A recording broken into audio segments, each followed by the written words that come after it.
Hello and welcome to the Comic Cave. I'm Ramsey, aka Captain Away, and today I'm looking at the 2015 and the 2016 series X-Men 92. It all began with Secret Wars. That event told a story where the various heroes and villains from across the Marvel Universe were captured by a being of endless power called the Beyonder, who desired to see them all fight for its amusement. So the Beyonder built Battleworld, a patchwork world put together from various pieces of other worlds, ripped from their original planets and smashed together in a giant Frankensteinian mashup. While Secret Wars would be a big hit, its success wouldn't really be imitated again. At least not until writer Jonathan Hickman came along. During Hickman's run on Avengers, the Marvel multiverse would begin to collapse. This multiverse contained all the various different storytelling universes that we've seen from Marvel over the years that took place outside of the main Marvel continuity. This included, but was far from limited to, things like Marvel Zombies, Marvel 2099, the Ultimate Universe, or Age of Apocalypse. With the 2015 Secret Wars comic, every single Marvel universe would cease to exist, but Dr. Doom, gaining the immense powers of the Beyonders, would gather up chunks of various different Earths from across all those different universes and mash them together into a new battle world. Each of these areas would be from a world longtime Marvel fans would recognize, but most notably of all of them, at least for this video, is the one called Westchester. It's this tiny little spot over here. So tiny. Westchester is a county in New York and home of the Xavier School for Gifted Youngsters in pretty much all universes. But in terms of Battleworld, it's home to a version of the X-Men and their surrounding characters based off of the 1992 X-Men animated series. Like with many of the counties of Battleworld, Westchester would receive its own comic in the form of X-Men 92, written not by Hickman, but by the team of Chris Sims and Chad Bowers. And it proved so popular itself that it split off to get a second series following the end of Secret Wars. I'm going to cover both of those series, so let's just and take this away.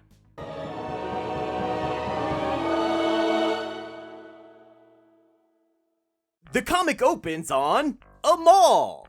Yep, this is the 90s. Checks out. Inside the mall, which fittingly is shaped like an X, are the X-Men. Or at least all the Season 1 X-Men, since Beast is missing like he was from most of that season. So as we see in this rapid burst of panels crowded with enough text to be a page from a 1992 comic book, the team includes Cyclops, Jean Grey, Jubilee, Storm, Rogue, Gambit, and Wolverine. They're all getting ready for a fight. A laser fight. Yeah, they're just playing laser tag at the mall, in case you missed that this was the 90s. With her skills of being born as part of Gen X, Jubilee absolutely dominates at laser tag, in hopes that her constant victories throughout the day will convince the others to make her an actual part of the team, and not just the kid sidekick that she's always been. But Cyclops, ever the buzzkill, points out laser tag skills don't translate to the real world. I'm sure they won't by the end of this comic either. So she'll have to wait. I like that Jean's making the classic Jim Lee pose here. She even has her feet conspicuously blocked out of the shot. It could be a coincidence, I'll admit, but I bet artist Scott Koblish knew exactly what he was doing. The fun and games are interrupted by some Sentinels hoping to make a quick Days of Future Past reference. Nailed it. The X-Men, as always, make short work of the giant robots, and once that's done, Baron Kelly shows up for some exposition dumps. Kelly was senator and later president in the show, based off of the same character from the comics, but on Battleworld, he is the Baron appointed by God Emperor Doom himself to lead the Westchester area. Kelly explains to us that these were Sentinels that managed to never get shut down at the end of what's called the Westchester Wars. These were wars that happened when, as we see in these references to the openings of both Pride of the X-Men, if I'm not mistaken, and the original animated series, when Magneto's hordes were on their way to pillage, burn, and plunder, and the X-Men sided with humans to stop the villains. Eventually, the war ended with Magneto's death, and all non-X-Men mutants were left with nowhere to go and knowing nothing but war. So Kelly opened the Clear Mountain Institute as a home to rescue and rehabilitate all of Westchester's mutants, which sounds just as fishy to me as it does to Charles Xavier, leader of the X-Men. Oh look, Beast! He is here. So the X-Men show up to investigate the Institute, which turns out to be run by Grant Morrison-era character Cassandra Nova, who is weird, because stuff like this happens without explanation. Seriously, they do it a bunch in this series and there's no attention drawn to it whatsoever. I'm not clear what exactly is supposed to be happening here in universe, but basically, as we'll see, Cassie's focus on purity and proper behavior is very much a stand-in for the Comics Code Authority, a very real enemy to the ideology of the X-Men, even if it didn't exist within universe. Well, at least not until She-Hulk anyway. That was different. It's not important. Within the Institute is a smattering of X cameos, including members of the Marauders, as well as the early 90s X-Force, X-Factor, and even, I think that's Fabian Cortez. I like how Cassandra will insist on calling everyone by their human names, not their mutant names, but she's also apparently totally cool with them all wearing their ridiculous 90s superhero outfits. Seems like that's a contradiction, but then how else would we recognize them? So yes, the Institute also has villains, but they've all been turned pretty docile. Even Sabretooth, who just wants to cuddle now. Which must mean it's feeding time. Cats never just want to cuddle, the little bastards. Cassandra's treatments are done through experimental therapy in VR, and she offers to show the X-Men the process, which, of course, is a trap. Because Cassandra Nova is secretly the Shadow King. Oh, Shadow Queen, sorry. The Shadow King, pre-transition, has been a longtime enemy of the X-Men and Xavier specifically, having telepathic powers that allow him to exist on a mental level of existence called the astral plane. It's here that Queenie fights Xavier now, as Xavier attempts to check in on his students. And the Queen explains that after a previous fight with the Professor, the Shadow King was left without a body, but he managed to find a female clone of Xavier created by Apocalypse, and possessed that body to become an even more powerful telepath than he ever was before. Than she ever was before. They ever was before? The point is, Cassandra is able to shut down Xavier's brain, leaving him a lobotomized mess while she then goes about remolding the X-Men into something matching her personal vision. Beast, though she likes his intelligence and attitude, is outright rejected from her X-Men team for looking too beastly. Rogue and Gambit are forced through a change, as Cassandra finds their sexual tension bad for role models, and instead makes them engage so that their connection is instead a vow of abstinence. Wolverine, she has fight tons of alternate versions of himself, including Weapon X, late 90s Wolvie, and even first appearance from the Incredible Hulk Wolverine. She breaks through to him by turning his claws into roses and getting him to hug it out with his fellow Wolverines. Storm, similarly, she introduces two alternate outfit versions of herself, including the Mohawk one you know I love so much, and starts emphasizing Storm's leadership qualities. But Storm isn't interested in listening and continues to resist. So Cass rejects her and moves on to Jean Grey, whose psychic connection with Cyclops allows them to get the drop on Cassandra. She's initially unbothered by this attempt to free themselves, but then Psylocke shows up out of nowhere to snap her neck. Oh, Psylocke. You're such a badass. Before being defeated by the Shadow Nova Queen King thing, Professor X sent out a distress call to the X-Men 92 version of X-Force, consisting here of Cable, Deadpool, Domino, Bishop, Archangel, and of course Psylocke. They found the broken Professor, and I love that issue 2 ends with Cable saying Professor X is dead, and then issue 3 opens with Psylocke saying Professor X is alive. Undoubtedly an intentional nod to one of the most ridiculous moments from the Phoenix Saga where the same thing happened with Cyclops, as I pointed out in my video on that series. Psylocke linked with Xavier's mind to enter the astral plane and followed Shadow Queen's destructive trail back into the minds of the various X-Men, while X-Force led a physical assault on the Institute. Not sure they even knew why or what was going on, really, but they're just the go-in guns blazing type, you know? Jubilee, meanwhile, was not allowed into the VR with the rest of the team, and instead went off to play the excellent classic X-Men arcade game. Welcome to Die. But she's distracted away from that by our old pal Artie, who leads Jubilee to all the other mutants Cassandra considered not worthy of being part of her new society. Basically Morlocks, considering that familiar faces like Leech and Caliban are here, though here they're called the Rejects. The Rejects. Oh, the Rejects.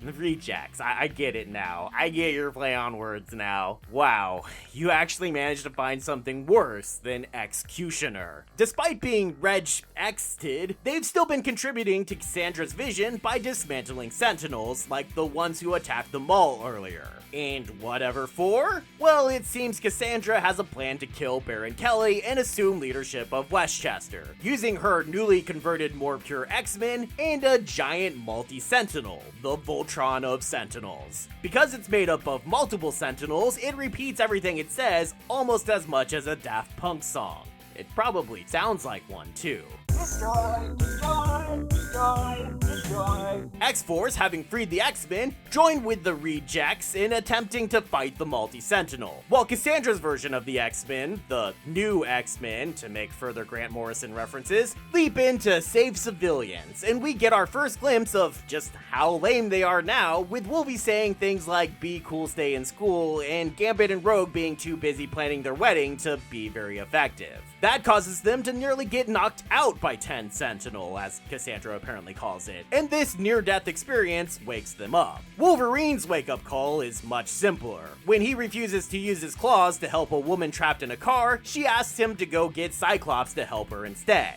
And oh buddy, is that the wrong thing to say to Wolverine? Or, well, the right thing in this case, I guess. Jean attempts to fight Shadow Queen as the Phoenix, giving us some sweet Dragon Ball Z art. But when she fails, Xavier attempts a second round with his clone enemy, this time drawing Shadow King out separately to focus just on him.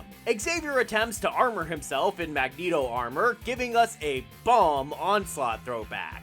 Cause, you know, the 90s. But it's only once the other hero telepaths join forces with Xavier that they're able to kick the Shadow King back to Dimension X or wherever he comes from. Freed from his control, Cassandra Nova reveals that the 10 Sentinel can be disabled by transmitting a specific laser signal to a target on its chest, which is kind of a weird way of doing that, but luckily we have just the person for the job. All that laser tag finally pays off as Jubilee uses a giant laser gun to shut down all 10 Sentinels inside the 10 Sentinel, though she's knocked out in the process. When she wakes up, she discovers that, inspired by the Clear Mountain Institute, Xavier has decided to open the school to more mutants. Scott also decides he's done fighting, mimicking his desire to leave the X-Men after the original Phoenix saga, only this time he gets to run off with Jean instead of Madeline Pryor, and leaves the leadership of the X-Men to Storm. Psylocke and Bishop also decide to quit X-Force and join the X-Men for a while, which,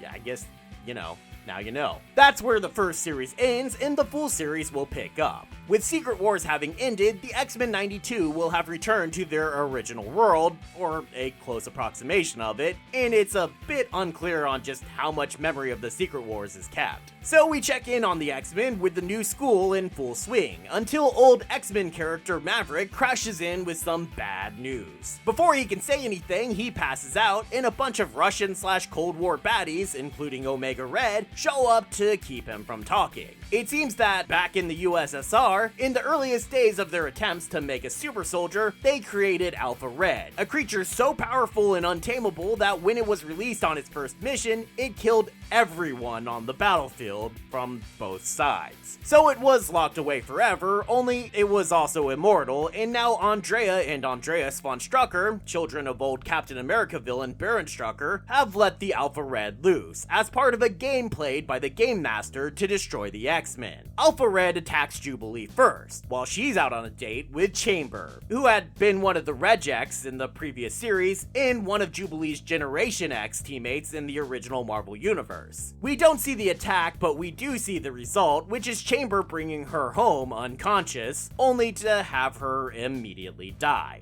Only something strange is going on as people go missing. First Maverick, then Wolverine, and then even Jubilee's body mysteriously vanish. Where Maverick and Wolverine went was pretty simple. Maverick had attempted to escape, but Wolverine, blaming him for Jubilee's death, went after him. Only when he confronts him, they're both immediately attacked by Team Russia, who all seem to be under Alpha Red's control now. Rogue and Gambit show up to rescue them, only it seems Maverick has turned into a vampire! And so of course has Jubilee. Also, Artie is green now. What's up with that? It's not Leech, Leech is over there, and he's shown using Artie's communication bubbles. Weird.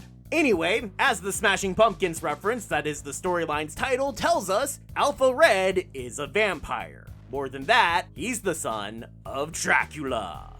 Master Alucard? This we learn because Storm recognizes what's happening, having some history with Dracula herself. Which is true, that's from an old Claremont comic. Which is just one of many pieces of evidence that makes me feel this series is based more off of just nostalgia for late 80s/early 90s X-Men in general, rather than the animated series it's supposedly imitating specifically. And that's totally fine. So Storm takes a team to go meet Dracula, who explains that Alpha Red allowed Russian scientists to experiment on him to increase his natural abilities, making him the strongest vampire around and allowing his bite to turn others in seconds instead of days, but at the cost of them burning out after a single night instead of becoming immortal like a regular vampire. Which means Jubilee only has hours of life, or unlife, left to live.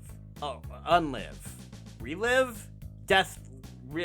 You get the idea. Unfortunately, while Storm was away, the cats did play, as Alpha Red has turned pretty much all the X-Men into vampires by this point. Does that make them the V-Men instead? With his V-Men, Alpha invades the X-Mansion and makes his way down to Cerebro. He's interested in this. Cerebro has been corrupted, thanks to a disc Maverick had on him when he first appeared that Bishop just stuck in Cerebro in order to figure out what it was, like an idiot. Have you not been watching your Know Before trainings, Bishop? Jeezy crazy. Anyway, what the disc actually contained was a version of the ancient evil book of spells, the Darkhold, and we soon learn what nefarious purposes Alpha Red uses that for when Storm returns with her team and Dracula. Angered at the destruction Alpha's caused, Storm clears out the clouds to let the morning sun shine on the vampires, only to discover that Alpha Red used the Darkhold infected Cerebro to remove the weakness to sunlight from all vampires across the globe. While that seems bad, the problem is resolved pretty quickly by sending Dead Girl, the ultimate Goth Ghouls mutant, into Cerebro to speak to the Darkhold. The Darkhold offers her a solution, and Dead Girl, quite fittingly, goes all Scarlet Witch as she says, no more vampires. And thus vampirism is removed from everyone across the globe. I mean, if we're going all in on this reference, there should be like 10% of the vampires that there were still left, but I guess it's not important. This returns all the V-Men to being X-Men once again, and for some reason, it causes Alpha Red to simply die. That moves us right along to our next story, where much like at the beginning of Executioner's Song, the X-Men have agreed to play security for superstar mutant Lila Cheney, so she can hold Lilapalooza, an outdoor festival featuring a smattering of terrible 90s bands. I mean, great 90s bands. Yeah. Totally. So good. At least there's less political lectures at this concert. Also, Rick Jones and the Nega Band is an excellent band name. Seriously. Aces. Unfortunately, before this, Lila was off in space causing trouble as she so often does, and that's caused a bounty hunter named Death's Head to track her down to here. Death's Head has been around a bit, but actually got his start in a Transformers comic Marvel used to release, if you can believe it. So those of you who have been asking me to cover a Transformers comic, this is probably as close as it's going to get for a while. Sorry. Abigail Brand, a newer mutant character and director of the Space Defense Force SWORD, shows up to try and stop Death's Head as Deathy Boy tries to make a grab for Lila. And things only get still more complicated from there when Fabian Cortez, who had been hiding as a roadie for the event, also shows up to supercharge Lila Cheney's teleportation and send the X-Men, Brand, and Death's Head into outer space. They land on a wasteland of a planet, but not just any planet, a planet with the Brood. The X-Men recognize these Brood and immediately attack them before they can Zerg rush. And that's interesting because the animated series X-Men never actually met the Brood. At least, not by name. There was a close equivalent in the show, but they weren't technically the Brood, so again, this is not the show. These aren't just any Brood though, they're Super Brood. They were born with mutant powers that made them different from any other Brood, causing them to be despised by their fellow Brood and become outcast, forced to be X-Brood. Get it? X-Brood? You get it. The X-Brood want the X-Men's help because they're being hunted by the Shi'ar Imperial Guard, led by everyone's favorite Mohawk, Gladiator. Wait, is that a Bob Dylan reference? You had all these 90s bands here, you literally got a 90s band to guest star, and then you named your issue after a Bob Dylan song? Righteous. The X-Men defend the X-Brood from the Imperial Guard, but the fight was mostly just a ruse to steal the Guard ship so the two X-teams could get back to Earth. Only when they arrive, there's a giant hand coming out of the sky, as Strong Guy informs us while making an Action Comics #1 reference. The X-Men meet back up with their fellow X-people at Lilapalooza, which has broken out into a riot thanks to some more X cameos and the return of Baron Kelly, who is now President Kelly. Though he does still wear that stylish Dr. Doom cape, but I mean, who can blame him? Kelly doesn't want the X-Men's help in dealing with the giant arm in the sky. He's already made a deal for how to take care of that. A deal with Apocalypse. It turns out Apocalypse was behind the Game Master's machinations against the X-Men, with Game Master actually just being Mystique in disguise anyway. Pocky was attempting to hone the X-Men into the ultimate fighting force, culling the weak from their numbers and leaving only the strong, to make them ready to face the return of the Celestial, Zodas. Okay, maybe it's supposed to be more like Exodus, but we already have one of those, and Zodas sounds more, I don't know, celestial to me, so I'm going with it. Taking a page out of the Earth X stories, Zodas is a celestial that destroys planets once they become too full of mutant populations, out of fear that one day a race of mutants would rise up and replace the Celestials. The other Celestials found his methods too extreme and banished him, but when Dead Girl used the Darkholme to destroy all vampires, she opened a rift in the universe that freed Zodas from his prison. Apocalypse has a plan to defeat Zodas and even lets Xavier read his mind to prove that he's on the level, but some are still not willing to believe, particularly not Cable. This sparks a big X fight as everyone attempts to decide exactly whose side they should be on in the first place, but the fight only finally comes to an end with the appearance of Cyclops and Jean Grey? The two lovebirds have been off on an adventure of their own since leaving the X-Men. One day, they suddenly woke up in the far distant future, pulled there by their daughter of futures past, Rachel Summers. They find themselves in the dark timeline that Cable is originally from, where Apocalypse has taken control, and Rachel, who holds the Phoenix Force currently, has assumed the role of Escani, that woman who, in the normal Marvel universe, went back in time to take Nathan Summers into the future to protect him. Rachel asks for the pair's help in rescuing their world from Apocalypse and Mr. Sinister, leading them on a journey that brings them across some robot Deadpools, some mutant turtles in a sewer, some War of the World style tripod aliens, and some dinosaurs with friggin' laser beams for eyes? What? Amazing. I want one of those. When they finally arrive at their destination, they find Mr. Sinister and a giant egg thing. Inside the egg is a child, created out of the DNA from both Cyclops and Jean, harvested from them as soon as they entered Sinister's fortress. This created Subject Cab 1E, or as you might know him, Cable. Sinister plans to raise the child as his own, but Rachel burns out the last of her Phoenix Force in order to kill him and prevent that from happening. This causes her to pass on as well, leaving the child in the hands of her trusted advisor, a mutant named Blake Smith. With Rachel gone, the tie keeping Scott and Jean in the future is severed, leaving Cable with only a photo of Jean that Blake Smith took during their journey as a reminder of his real parents, and the desire for a gun. Of course those were his first words. Oh, Cable, you may have a problem, my man. Jean and Scott don't make it quite all the way back home, instead ending up in the year 2099, facing the X-Men of that time period. Instead of fighting, though, they just immediately do the parent thing and start training them in the Danger Room, teaching them to fight against the other heroes of 2099, including Spider-Man, Hulk, Punisher, and Ravager. Hey, Marvel? How about you print all these comics and trades already so I can cover them, okay? Cool. Doom 2099, the president of the US in this future, shows up with a physical copy of the Darkhold, telling Cyclops and Jean that he's been holding onto it for a long time. He then sends Cyc and Jean back to the past, and that's sadly all we get of 2099 in this comic. Back in the present, Cyc and Jean calm down Cable with a surprisingly sweet moment of revealing that they're his parents. Aw, take the hug, big guy.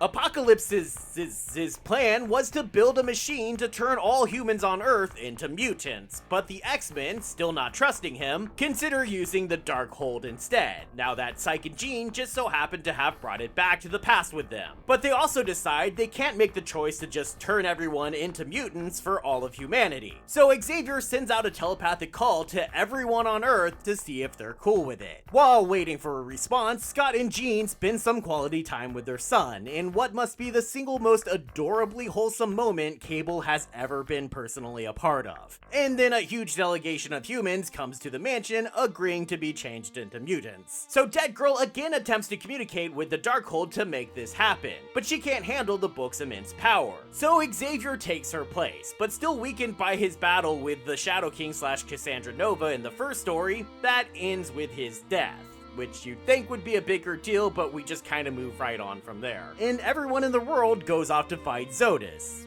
which is where the comic ends. No resolution, just us getting to the breakdown.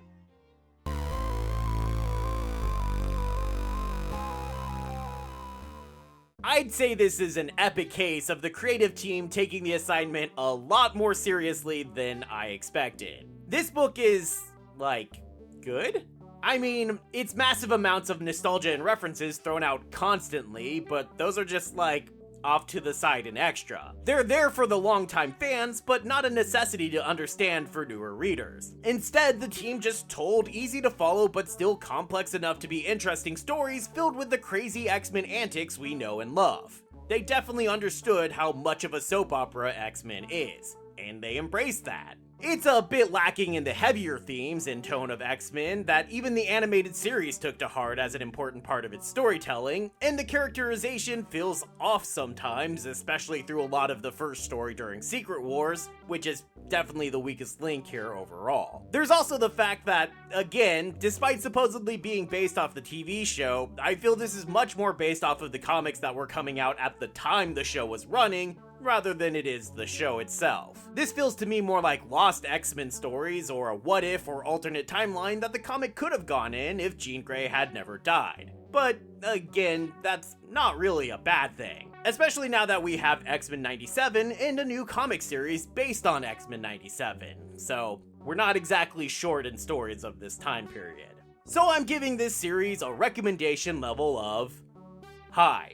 If you're a longtime X-Men reader, you're bound to enjoy this trip down memory lane, and if not, there's still a lot of very solid work being done here. The collected editions get 1. Cassandra Nova, 1. Alpha Red, and 1. Death's Head's Head. As always, that's moving from bad to good, though definitely everything's leaning more towards the bad side on this one. That will then break down like this. Volume 0 is the longest, mostly because, as I understand, it was actually digital strips that were later collected into a comic book format. So while it is 4 issues, those issues are all extra long. It also has a couple variant cover galleries, so I guess technically it has some bonuses. Volumes 1 and 2 are both 5 issues, but only Volume 1 has anything in the way of bonuses, just a couple more variant covers, so I guess it gets the slight edge over Volume 2. It actually surprises me that Marvel didn't load these up with more goodies. Oh well. To me, my X-Men! Destroy, destroy, destroy, destroy.